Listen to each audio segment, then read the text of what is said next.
guys want to talk about something that is huge, but I have the temptation to, just let us talk about the Super Eagles before we talk about an awards that also involves us here. I'll be talking about that later, but let's quickly talk about the Super Eagles. Unfortunately, Toyi Bitoye is not here. I would have loved to ask him that question, but let me start with you guys. Seems to be a good time for Nigerian players, especially in England, and we're seeing players springing up everywhere.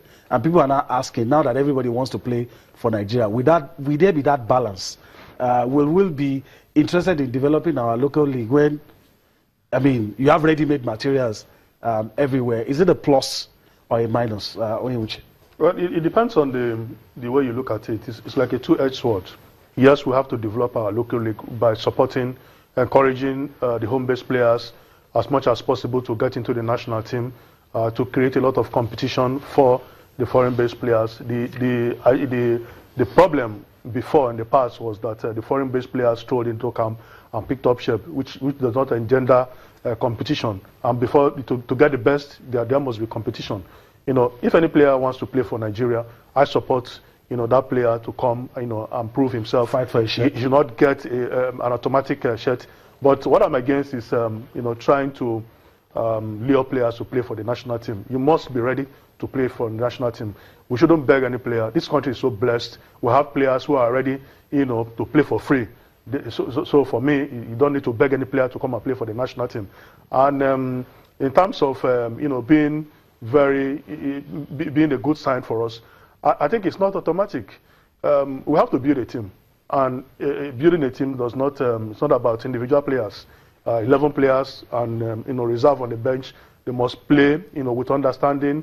They must gel. They must understand themselves.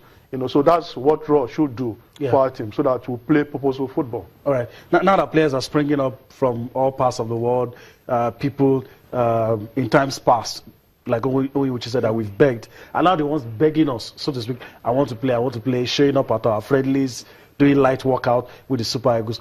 That is a good sign. But will that affect the local players? Or you feel that they have the quality, in spite of the influx of those guys?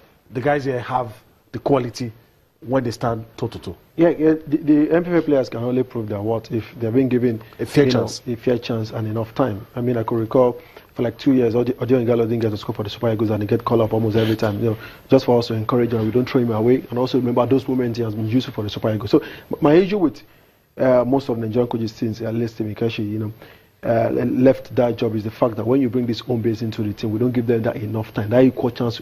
With patience. Yes, there's nothing bad about having quality players coming down from Europe, players who had the interest to play for our country, but also we should respect the national team. It's disrespectful to my own opinion to say the likes of Ola being invited to play for Super Eagles when we have players that play regularly in our domestic that can fill into that position, or maybe in Europe. So even if you're trying to bring it as much as possible as foreign-based players, there should be players who are playing regularly in their leagues, who have influence in their teams, irrespective of the league you are playing. But not because you showed interest, you want to play for Nigeria, and we have to bring you because you play for a reserve league in England or anywhere in Europe. That's disrespectful when we have players done in the MPFL that can prove their worth in the team. Also, if you're bringing most of these MPFL players, you need to give them time to gel with the team and also bond. Okay, all right. So enough said. I guess we just leave it there, and we'll leave the decision for the man that has been paid to do the job, and we'll see where it goes from there. Well, let's talk about the Pitch Awards. Usually, this is one awards that tends to recognize Nigerian players and give them awards based on their performance for the year. And guys, let's quickly talk about it. We'll run through the categories. Our own Channels Television also nominated. But let's quickly start with this one that you have Vincent Enyama, Kali Keme, and Ikechukwu Ezenwa, all nominated for Goalkeeper of the Year. Incidentally, 2 of these goalkeepers are not active now. They're injured. And you have them on your screen, Vincent Enyama, Kali Keme, and Ikechukwu Ezenwa. I don't know if you can't question the choice of the organizers, but only, do you think any goalkeeper was omitted here?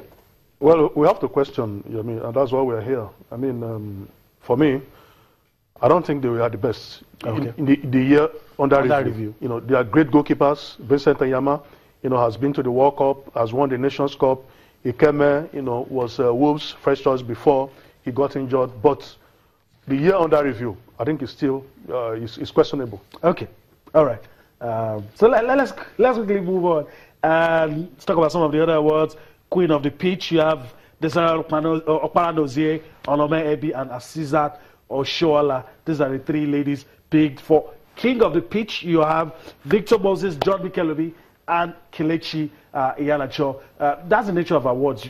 I mean, nobody can agree, but that's the choice of the organizers. Coach of the Year, Florence Omagbemi for the Super Falcons, Gernot Raw, and Imama Amakpakabo. Not with Rangers anymore. He's still listed here as a Rangers coach, but not with Rangers anymore. All right.